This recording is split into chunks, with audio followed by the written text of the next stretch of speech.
Ao final, vamos orar.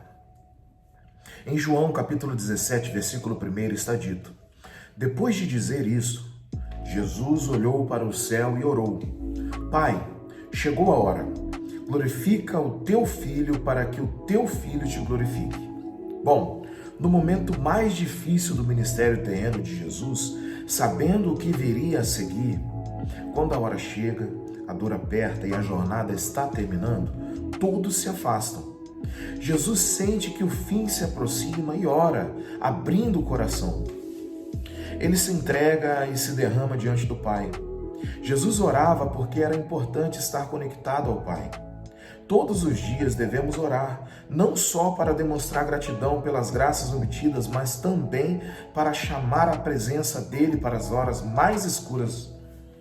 Quando Paulo discipulou Timóteo, ele falou que a oração deve ser de intercessão, súplica e ação de graça, mostrando a Timóteo que, ao conversar com o Pai, é necessário primeiramente reconhecer nossa condição limitada pelo pecado.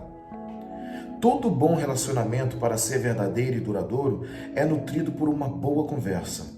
E a oração nada mais é que uma conversa genuína e sincera com o nosso Deus Pai, mostrando-lhe quanto somos dependentes de sua graça e misericórdia. Oração é dependência e intimidade. Jesus orava ao Pai também para ensinar, por meio de seu exemplo, a importância de estarmos intimamente conectados ao Pai. Devemos orar sem cessar, pois quando oramos, algo dentro de nós é transformado. Isso significa ter nossa mente voltada a Deus o tempo todo. Podemos não ver os resultados, mas sempre que entramos no lugar secreto, Deus está se movendo em nosso favor. Acredite. A frase do autor hoje é: para viver um dia extraordinário, ore. Oração é a chave para o seu crescimento. Bom, uma coisa linda é a oração, né? E esse texto aqui é maravilhoso do devocional de hoje, como todos os outros, né? E uma das coisas que são interessantes para pensar e começar pensando nesse devocional é que existe um mito dizendo que a oração deve ser feita sempre de olhos fechados, não? Mas Jesus, ele olha para os céus, ele abre o olho, ele vê, ele enxerga e fala com Deus. E muitas das vezes a oração, ela tem que ser feita também de olho aberto. Às vezes você sobe no monte, você começa a enxergar coisas, você vê coisas, você abre os olhos. Então a oração nem sempre é de olho fechado. Jesus orou aqui de olhos abertos, né? Então é muito importante pensar sobre isso.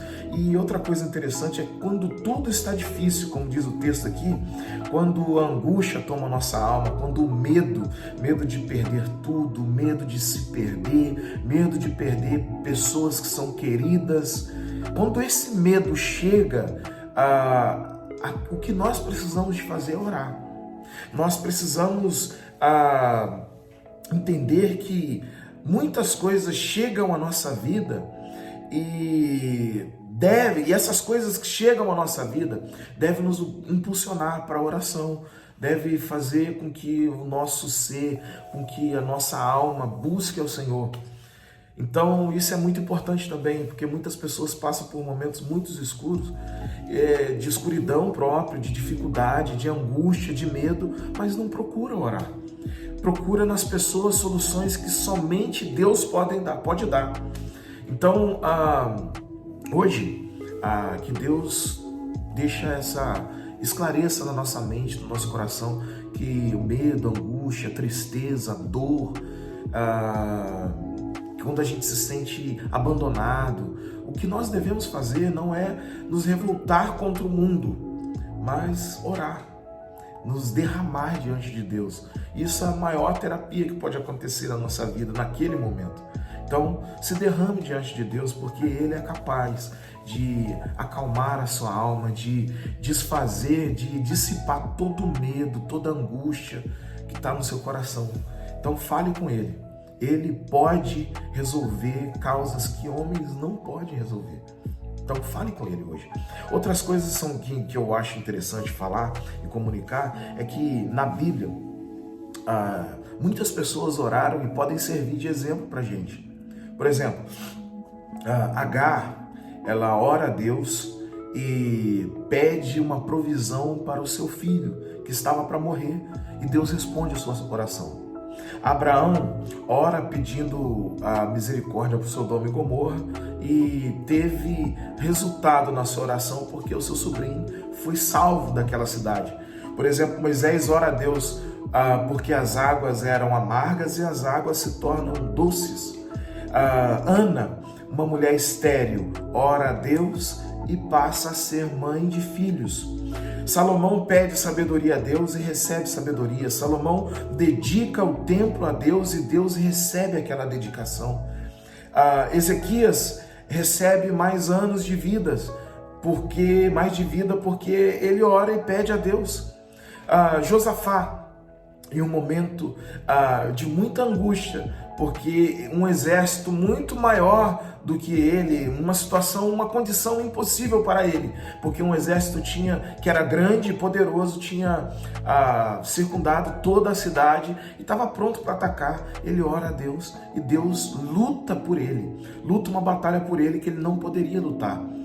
Não só isso, Josafá ora a Deus, mas Daniel também, ele ora a Deus pedindo perdão pelos seus pecados e perdão pelos pecados do povo, e ele é atendido na sua oração. Olha que coisa interessante. E Paulo ora pela igreja, Jesus ora pela igreja, Pedro intercede pela igreja, e isso tudo aqui, Paulo recebe uma oração que a Bíblia vai dizer que as escamas dos seus olhos caem e ele passa a enxergar. Com isso eu estou dizendo que não existe só um tipo de oração, gente. Às vezes as pessoas são agarradas à oração de arrependimento. Não, oração tem que ser oração de arrependimento como a de Daniel. Aí você vai e investe todo o seu tempo naquele tipo de oração. Não, porque eu tenho que me arrepender, porque eu tenho que me arrepender diante de Deus, eu tenho que orar pelos meus pecados e pelos pecados do povo. Ok, mas não se limita só a isso. Tem muitas outras experiências. Por exemplo, a de Ana, que era uma mulher estéril e que passou a ter filhos. Agora, aí a pessoa vai e coloca como objetivo apenas a oração de Ana. E fala, não, Deus vai me dar vitória, porque eu preciso de ter essa impossibilidade, precisa de acontecer na sua vida, na minha vida. E é isso que eu preciso, E se esquece muitas das vezes que nós também precisamos de orar, nos arrependendo pelos nossos pecados e pelos pecados da cidade. Mas não termina aí. Nós precisamos também entregar as batalhas impossíveis da nossa vida na mão de Deus. Mas nós não podemos ficar só nesse tipo de oração também.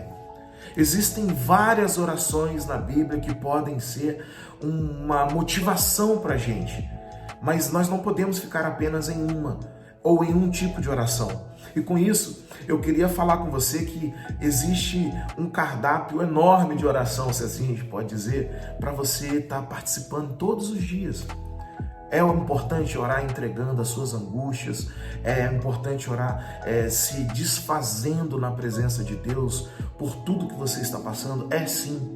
Mas é importante também orar pedindo perdão, mas é importante também orar entregando realmente todas as coisas. É importante também orar pelos impossíveis da vida. É importante também orar intercedendo por pessoas. Muito importante. A oração é muito ampla e eu espero que hoje você aproveite muito do seu momento e comece a orar. Olha, vou te dar uma dica, pega uma caneta, um papel, comece a escrever.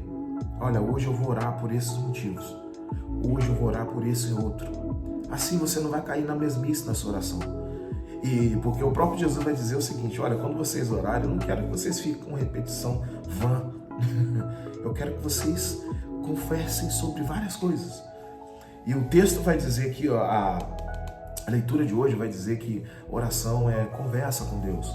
E é a conversa que vai gerar intimidade, que vai gerar um relacionamento com Deus. E você vai perceber a misericórdia de Deus, você vai ser transformado na oração. Olha só que coisa interessante, Deus transforma a sua vida à medida que você vai orando. Se você é uma pessoa ansiosa e precisa ser transformado nessa sua ansiedade, começa a conversar mais com Deus. Vai conversando mais com Deus, vai conversando mais com Deus, e vai chegar um momento que você vai olhar para si e vai entender que toda a sua ansiedade foi arrancada, ou se não, grande parte dela. Você vai ser uma pessoa mais controlada. Se você é uma pessoa que te falta domínio, você age sempre por impulso, comece a conversar com Deus que você vai ser transformado. Se você não tem paz, comece a conversar com Deus. Exercite essa conversa, esse relacionamento, que você vai ver que as coisas vão mudar na sua vida, você vai ser transformado. Não somente as coisas fora de você, mas também as coisas dentro de você vão ser transformadas. Então, eu convido você a orar, a falar com Deus todos os dias da sua vida, porque isso pode fazer a diferença. E mais, a Bíblia vai dizer, o apóstolo Tiago vai dizer o seguinte, quando nós confessamos os nossos pecados e oramos uns pelos outros, curas externas e internas acontecem na nossa vida. Existem bênçãos que estão na confissão e na oração uns pelos outros. Eu sei que é difícil você encontrar hoje pessoa decente que você possa confessar, mas tem sim. Tem gente que não é linguarudo, não. Não é todo crente não é toda pessoa que crê em Deus, que vive uma vida totalmente assim, apática aos mandamentos e às ordens de Deus. Tem pessoas assim, gente boa aí, e eu tenho certeza que Ele vai colocar perto de você pessoas, gente boa, que você pode confiar, que você pode se abrir, que você pode confessar e que você também pode ouvir as suas confissões e que você pode orar e que você pode também receber a oração dessa pessoa. E assim, curas extraordinárias vão acontecer na sua vida. Então, hoje, que Deus possa abençoar o nosso dia com esse saber e com essa intimidade na oração. Aprenda que oração é para todas as pessoas, não é apenas para o sacerdote ou para o ungidão, não, para todas as pessoas. Se você é pessoa, você pode orar, você pode falar com Deus. E como eu falei aqui, eu vou deixar os versículos tudo aqui para vocês pesquisarem, tá? Sobre as orações que eu falei aqui. Tenha um dia abençoado diante da presença de Deus e ore sem cessar, como disse o apóstolo Paulo.